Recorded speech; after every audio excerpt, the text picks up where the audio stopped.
গতকাল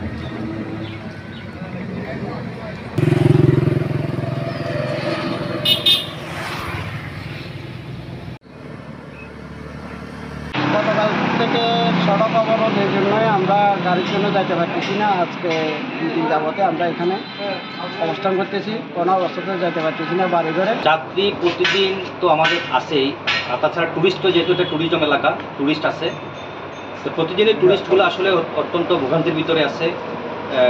সাজেকে কিছু আটকা আছে, এখানে আটকানো আছে।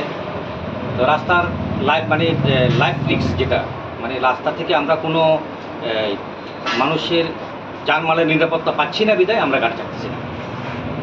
বেড়াইতাম গেছিলাম, বেড়াই আসছি আজকে 3 দিন। 3 দিনের ভিতরে এই জায়গার মানে রাস্তা আটটাছি, কোনো জায়গায় খাগড়া চুরিতে আর ভাঙছি যেতে পারি না।